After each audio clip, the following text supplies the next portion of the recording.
The war was nearly over, until humanity's battleship arrived. Part 1. The Galactic Confederacy had been fighting the Drakari Empire for nearly 20 years. What started as a small fight over who owned the mineral-rich Cygnus sector had grown into a massive space war. Thousands of worlds and countless lives were lost. Commander Alan Scott stood by the large window on Outpost Sigma 7. His tired eyes watched another group of ships carrying people who had fled their homes. These refugees were lucky to escape the Drakari attacks. Scott's face showed the hard truth everyone knew, but few spoke aloud. They were losing this war. Another system lost, Lieutenant Susan Miller said quietly, as she handed him a small screen with the latest report. Her voice sounded empty, drained of hope. Vega 9 fell yesterday. The Drakari cut through our defenses like they weren't even there. Scott closed his eyes and took a deep breath. Vega 9 had been one of their strongest military positions. With Egon, the Drakari now had an open path to 3 more systems where millions of people lived. The Confederacy simply didn't have enough ships or weapons left to stop them. The Council is meeting in an hour, Susan added, looking down at the floor. They're talking about surrender terms. Scott's jaw tightened. He had joined the Confederacy fleet as a young man, full of pride and purpose. Now, at 52, he might witness the end of everything they had fought to protect. 20 years of fighting, and it ends like this? He asked, not really expecting an answer. Susan hesitated. Sir, there's something else. We got a message from deep space. It's from Earth. Scott turned quickly to face her. Earth? Earth. The original home of humans. The mysterious planet that had remained separate from galactic politics for centuries. Humans had spread throughout the stars and helped form the Confederacy, but Earth itself stayed isolated, watching from a distance as their children built a civilization among the stars. What does the message say? Scott asked, trying to keep his voice steady. They're sending a ship, Susan said. For the first time in months, her eyes showed a tiny spark of hope. Scott looked back out the window at the stars. Earth had never involved itself in Confederacy matters before. Not during the colony rebellions. Not during the First Contact crisis. Not even when the Drakari War began and millions died in the initial attacks. One ship, he muttered. What difference could one ship make now? 3 hours later, Scott stood in the back of the crowded council chamber. Representatives from all remaining Confederacy worlds had gathered either in person or by hologram. The room buzzed with whispers and arguments as Admiral Richard Carter took the center platform to announce Earth's message. A single ship? General Olivia Peterson said with a harsh laugh. What difference could one vessel make? We've lost entire fleets to the Drakari.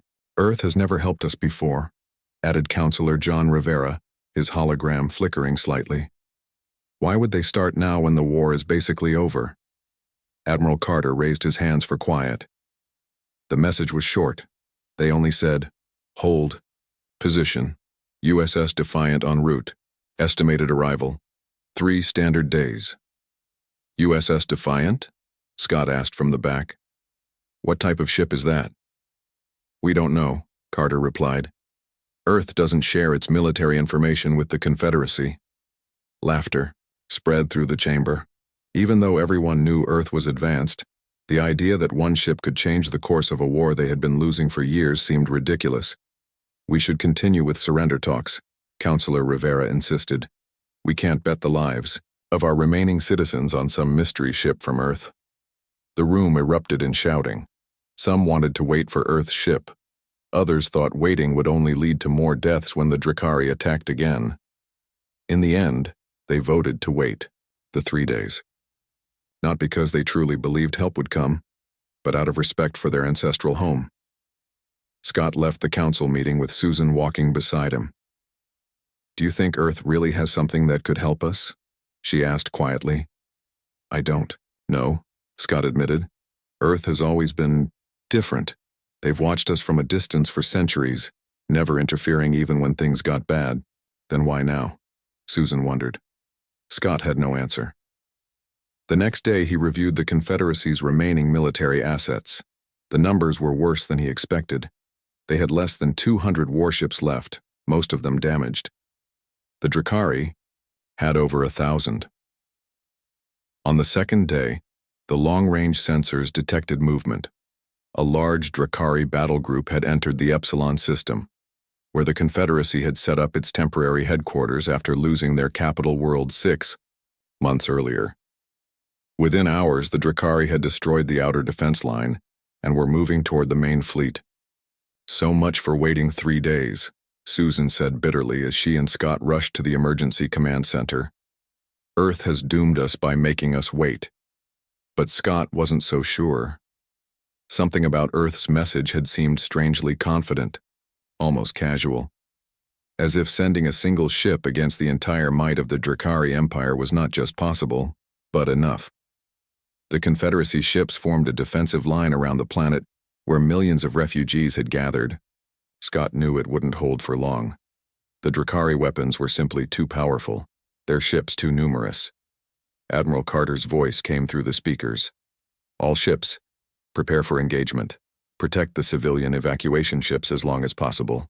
As the Drakari fleet approached, ready to deliver what would likely be the final blow to the Confederacy forces, something strange happened at the edge of the system. "Unknown spatial disturbance detected," reported the sensor officer, confusion in his voice. Scott moved to the main view screen. A swirling blue vortex had formed where there had been only empty space moments before. "Unknown vessel emerging," the officer continued. The ship that appeared from the vortex was unlike anything the Confederacy had ever built. It was massive, at least twice the size of their largest battleship. Its hull was a deep, charcoal gray, with blue lights running along its length. It had none of the bulky, practical design of Confederacy ships. Where their vessels were built for function, this ship was sleek and beautiful, and somehow more menacing because of it. "We're receiving a transmission," the communications officer announced, surprise evident in her voice. It's directed to all ships in the system, including the Drakari." The main screen changed to show the bridge of the unknown vessel. A man in his 50s with short gray hair and a calm expression sat in the center chair. He wore a simple dark blue uniform with silver rank insignia on the collar. "This is Captain Frank Nelson of the United States stellar ship Defiant," he said, his voice steady and confident. "Earth Defense Force. We understand you folks could use a hand."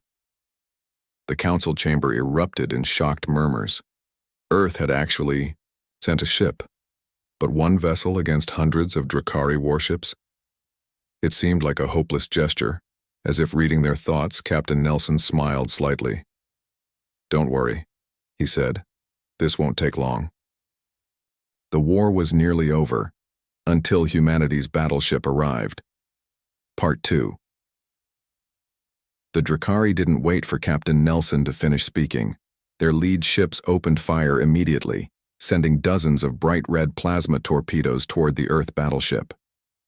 Everyone in the Confederacy Command Center held their breath. The Defiant didn't try to move out of the way.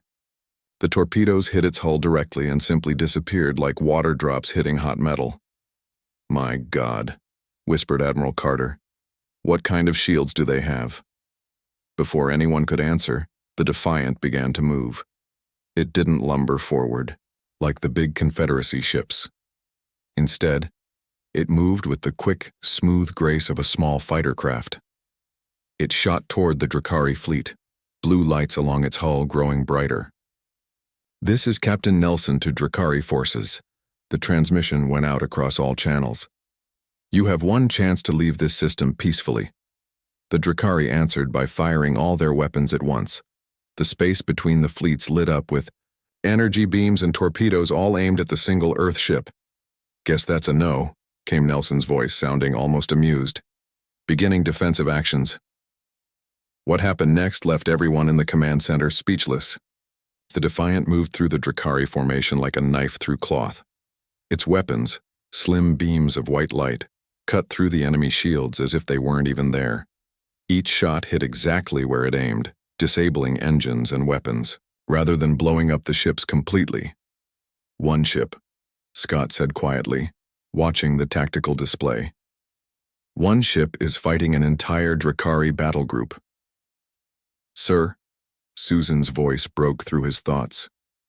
The Defiant is calling us. Captain Nelson's face appeared on screen. He had gray at his temples and lines around his eyes that suggested he smiled often. He looked nothing like the tired, stressed officers of the Confederacy fleet. Admiral Carter, I'd appreciate if you could move your civilian ships to the coordinates we're sending, Nelson said calmly. This might get a bit messy, and I'd hate for anyone to get caught in the crossfire. Carter blinked in surprise, then nodded. Of course, Captain. May I ask, how is your ship able to? Nelson smiled. Let's just say Earth hasn't been sitting around doing nothing all these centuries. Now, if you'll excuse me, I have a Drakari command ship to deal with. The screen went back to showing the battle. Minutes later, the Drakari flagship, a massive vessel 3 times the size of the Defiant, experienced a series of small, precise explosions that disabled its engines and weapons without destroying the ship itself. Within 2 hours, the battle was over. The Drakari fleet, over 300 ships strong, had been defeated by a single Earth battleship, not destroyed, but disabled. Most of the enemy vessels floated powerless in space, their crews alive but unable to fight or flee. Admiral, Carter ordered an emergency meeting of all available council members. The chamber was filled with a mix of disbelief, hope, and confusion. How is this possible? Councilor Rivera demanded. No ship should be able to do what we just witnessed. The Earth vessel appears to possess technology far beyond anything the Confederacy or the Drakari have, Admiral Carter said. Captain Nelson has requested a meeting with our leadership aboard the Defiant. It could be a trap, General Peterson warned. Scott, who had been invited to the meeting because of his early knowledge of Earth's message, spoke up. If they wanted to harm us, they could have let the Drakari finish the job. I think we should hear what they have to say. In the end, the council agreed. A small group would visit the Defiant, Admiral Carter, Commander Scott, Lieutenant Miller, and 2 council members. The shuttle trip from the Confederacy flagship to the Earth vessel took only minutes. As they approached, Scott could see the true size of the Defiant. It was bigger than it had looked on screens, nearly 2 kilometers long with a sleek design that somehow managed to be both beautiful and threatening. Their shuttle was guided into a docking bay larger than some Confederacy ships. Everything was spotlessly clean and brightly lit. Unlike the crowded practical design of Confederacy vessels where every space was used for multiple purposes, the Defiant seemed almost luxurious in its use of space. A small group of officers, in dark blue uniforms, waited for them. Captain Nelson stepped forward with a woman beside him. Welcome aboard the Defiant, Nelson said, smiling genuinely. I'm Captain Frank Nelson, and this is my executive officer, Commander Lisa Wright. After quick introductions, Nelson led them through corridors that hummed with quiet energy. The walls contained screens showing ship status and star maps. Crew members they passed nodded respectfully but didn't seem surprised or particularly interested in the visitors. They arrived at a large meeting room with a table made of real wood, an incredible luxury in space. The windows showed a spectacular view of stars and the disabled Drakari fleet. Please sit, Nelson invited them. I'm sure you have many questions. That would be an understatement, Captain, Admiral Carter said. What we witnessed today goes beyond anything we thought possible. How does Earth possess such advanced technology when the Confederacy and Drakari have been fighting with matched capabilities for decades? Nelson and Wright exchanged looks. You've been fighting with one hand tied behind your back, Wright explained, her voice gentle but direct. When humans first reached the stars and formed the Confederacy, Earth made a decision to limit the technology we shared. Why? Susan asked, unable to hide her anger. Billions have died in this war. Nelson's face grew serious. Because the last time humanity used its full technological power, we nearly destroyed ourselves. The final Earth War of 2089 killed 3 billion people in less than a week. We vowed never to let our most dangerous inventions spread unchecked. But the Drakari, Scott began. The Drakari aren't pure evil, Nelson interrupted. They want resources and territory, yes, but they can be reasoned with. We've been watching this conflict since it began, waiting to see if peaceful solutions would emerge. And when they didn't, Carter asked. When it became clear the Confederacy might fall completely, Earth's Security Council voted to step in. Nelson touched a control on the table, and a hologram appeared showing detailed images of Drakari ships. We've already sent this data to the Drakari leadership, scans of their defeated fleet and evidence of how easily we neutralize their best weapons. The message is clear, Commander Wright added. If they continue this war, Earth will become fully involved, and the Defiant is actually one of our older vessels. The room fell silent as everyone considered what this meant. If the Defiant, a HFY ship that had single-handedly defeated a Drakari battle group, was considered old by Earth standards, what else did humanity's homeworld have? What happens now? Admiral Carter finally asked. Captain Nelson smiled again. Now we help you make peace. The Drakari leadership has already responded to our message. They've agreed to cease all military operations immediately and meet for peace talks. Just like that? Scott couldn't believe it. Just like that, Nelson confirmed. Sometimes the best way to avoid a fight is to show you would definitely win. The Drakari are practical. They won't continue a war they can't win. As the meeting continued, Scott found himself both relieved and troubled. Relief that the war might finally end, but troubled by the revelation that Earth had stood by for so long, watching as billions died. As if reading his thoughts, Commander Wright turned to him. I know what you're thinking, Commander Scott. Why did we wait so long? The answer isn't simple, but in time I hope you'll understand. She looked out at the stars. Earth has learned some hard lessons about interfering too much, or too little. Finding the right balance is never easy. The war was nearly over, until humanity's battleship arrived. Part 3. 3 days after the Defiant's arrival, news of Earth's intervention had spread throughout Confederacy space. For the first time in years, people dared to hope. The Drakari. Fleet remained disabled but intact, their crews contained but treated well. Commander Scott had been assigned as the official liaison between the Confederacy and Earth forces. He was given quarters aboard the Defiant, which gave him a chance to learn more about the mysterious ship and its crew. Commander Scott, you look lost, said a friendly voice behind him. Scott turned to see Lieutenant Commander Gary Howard, the Defiant's tactical officer. They had met briefly during the official tour of the ship. This vessel is overwhelming, Scott admitted.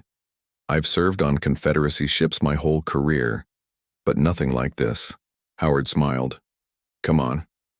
I'm off duty for the next hour. Let me show you something. They walked through several corridors until they reached an area Scott hadn't seen before.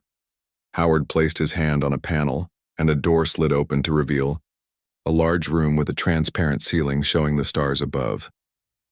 We call it the observation garden, Howard explained. Scott stepped inside and stared in amazement. The room contained actual trees, flowers, and grass, not the artificial plants used on Confederacy vessels to save resources. A small stream ran through the center, and the air smelled fresh and clean. You grow real plants on a battleship? Scott couldn't hide his surprise. Howard nodded. Earth ships are designed for long missions. We've learned that surrounding ourselves with nature helps keep the crew mentally healthy. Scott moved closer to examine a tall tree with white bark. Our agricultural worlds can barely grow enough food for our populations. Using space for non-food plants would be considered wasteful. Maybe not as wasteful as you think, Howard said, sitting on a bench near the stream. Happy, balanced people make fewer mistakes. Fewer mistakes means fewer resources wasted. Scott sat beside him. I have so many questions about Earth. About why you stayed away so long. About why you're helping now. I'm not qualified to answer the big political questions, Howard said. Those are for Captain Nelson and Earth's leadership. But I can tell you what it's like to live on Earth if you want. Scott nodded eagerly. Please. Howard looked up at the stars. Earth is peaceful. After the final war, we rebuilt our society with one main goal: to never destroy ourselves again. We focused on solving our biggest problems: environmental damage, resource scarcity, disease, inequality. And you succeeded? Scott asked. Not perfectly, but yes, largely we did. Howard's voice filled with pride. We created a society where everyone has what they need: food, shelter, education, healthcare. We developed technology that works with nature instead of against it. Then why isolate yourselves from the rest of humanity? Scott asked. Howard's expression grew more serious. Fear, mostly. Fear that the same competitive territorial instincts that nearly destroyed us would spread to the stars if we shared everything we knew. So you just watched as we struggled? As the Drakari attacked us? Scott couldn't keep the bitterness from his voice. It wasn't that simple, Howard replied calmly. When humans first left Earth and formed the Confederacy, our leaders made a choice. They provided enough technology for colony ships, terraforming, basic defenses, but not our most advanced weapons or energy systems. Why not? Because those technologies require a level of responsibility we weren't sure the colonies were ready for, Howard said. The Confederacy formed as a loose alliance of worlds focused on expansion and resource gathering. Earth had become something different. Scott thought about this. The Confederacy had indeed started as a commercial venture. Corporations and nations funding colony ships to secure resources and new living space. Only later, as threats emerged, did it become more unified. What changed? Scott finally asked. Why help us now? Howard looked down at his hands. I don't know all the details, but I know the debate on Earth was intense. Some felt we should have intervened years ago. Others thought we should maintain our policy of non-interference, in the end watching billions die while having the power to stop it. That became too much, even for the isolationists. Their conversation was interrupted by an announcement over the ship's communication system. Commander Scott, please report to Conference Room Alpha. The Drakari representatives have arrived. Scott stood quickly. The peace talks are starting early? They weren't scheduled until tomorrow. Howard rose too. Captain Nelson can be very persuasive. I'll walk you there. They hurried through the ship to a large conference room. Inside, Captain Nelson and Commander Wright were already seated at one end of a long table. Admiral Carter and 2 council members represented the Confederacy. At the other end sat 3 Drakari. Scott had seen Drakari before, but only in combat situations or propaganda videos.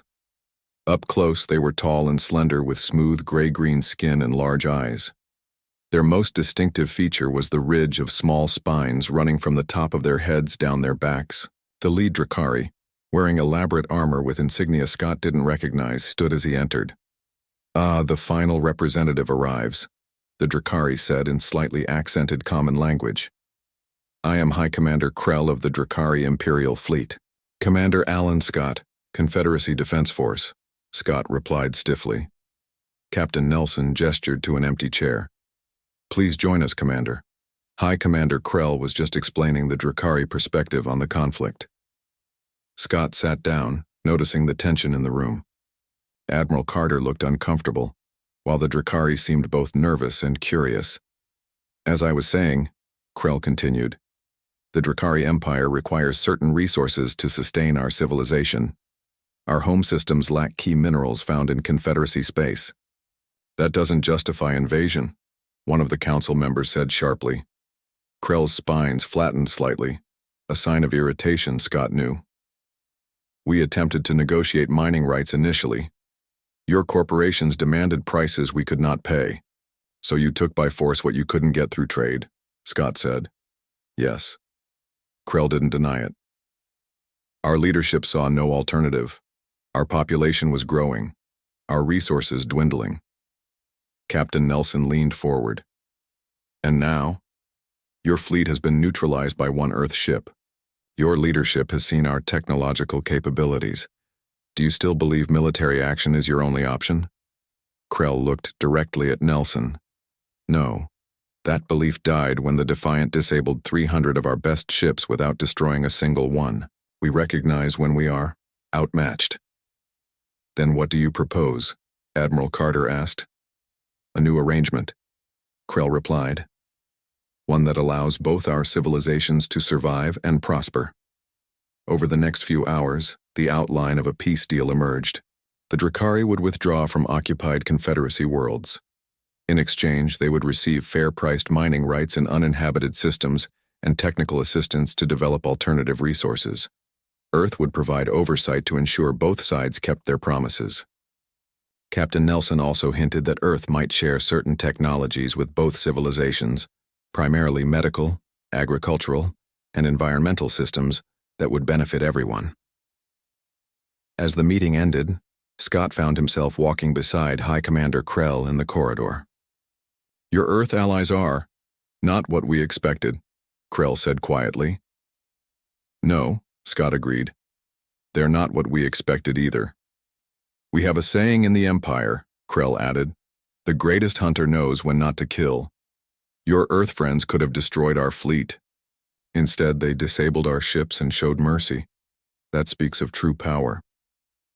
Scott thought about the observation garden with its living plants and clean water, about Howard's description of Earth as a place where everyone had enough, about the Defiant's ability to end a war without unnecessary bloodshed. For the first time, he began to understand why Earth had waited, and what humanity's homeworld might have to teach the rest of the galaxy. The war was nearly over, until humanity's battleship arrived.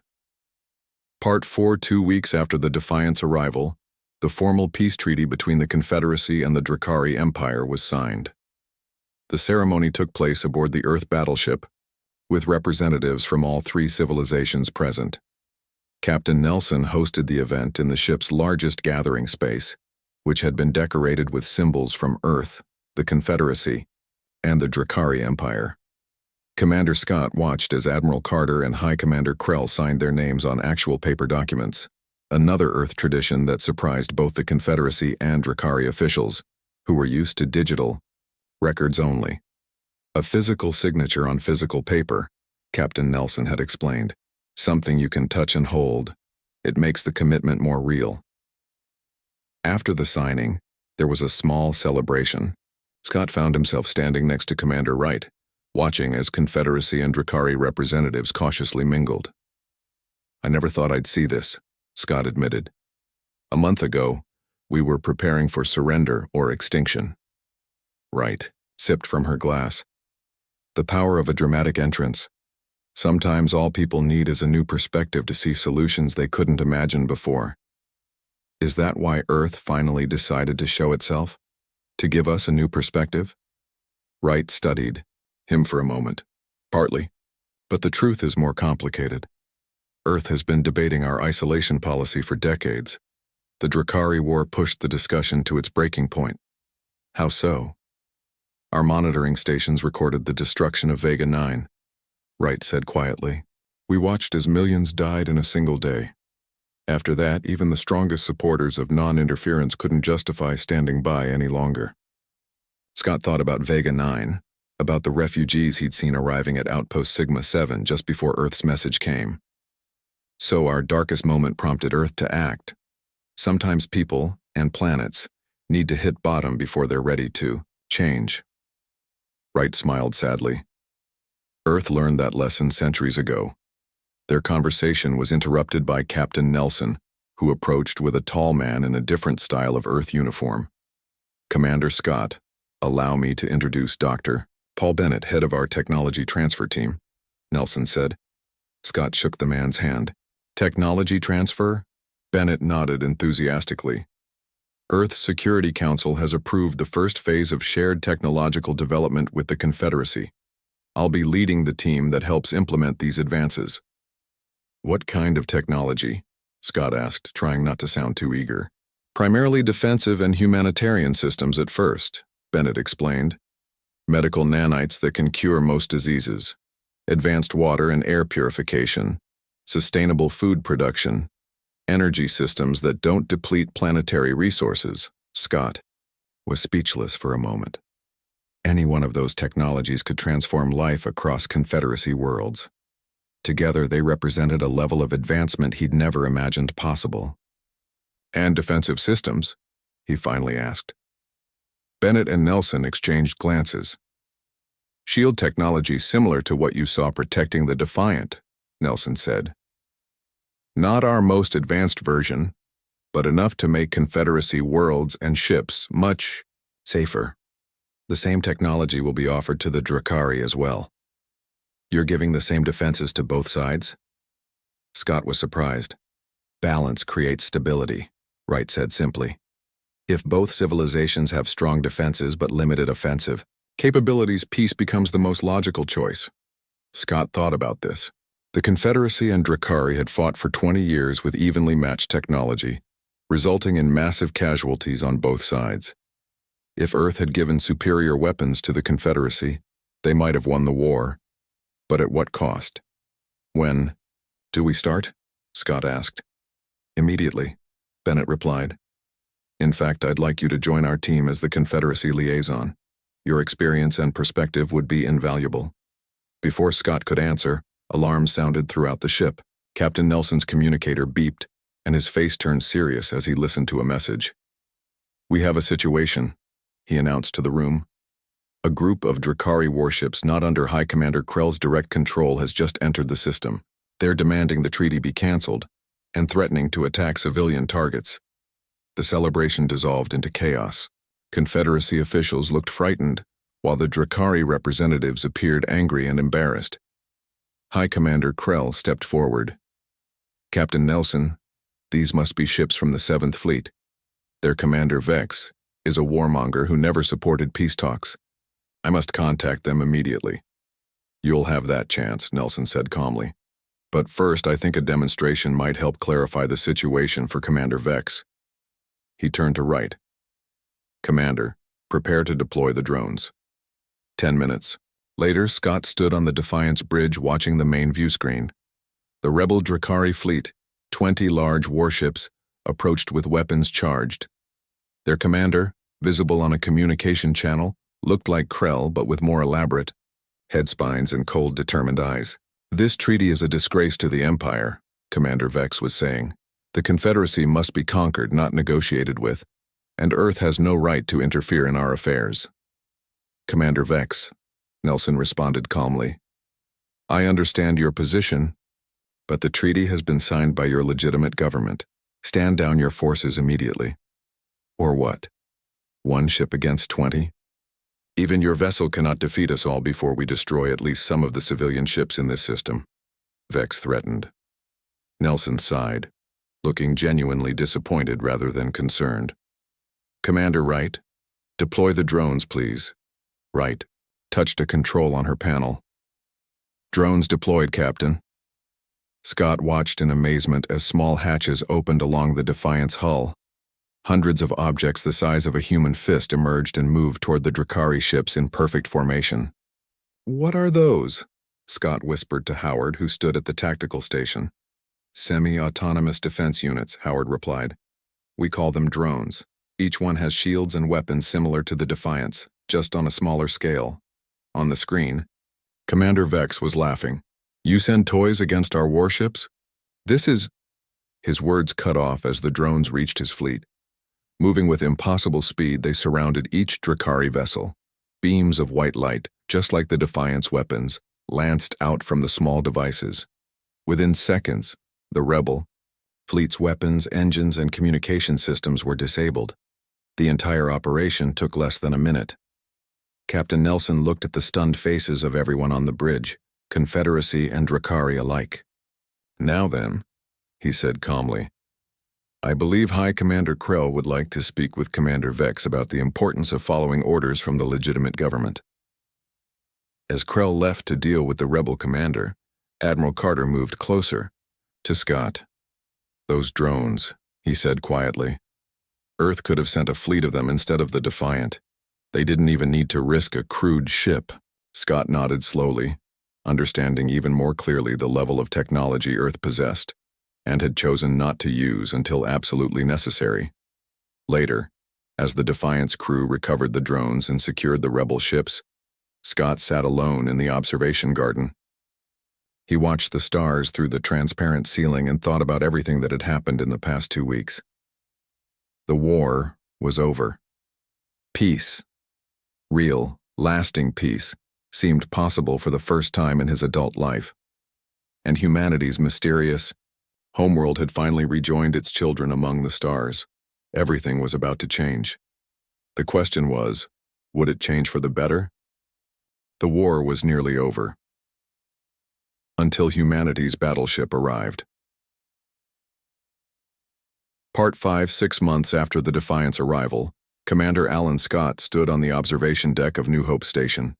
The massive space station orbited a planet that had once been contested territory between the Confederacy and the Drakari. Now it served as neutral ground where representatives from all three civilizations worked together on joint projects.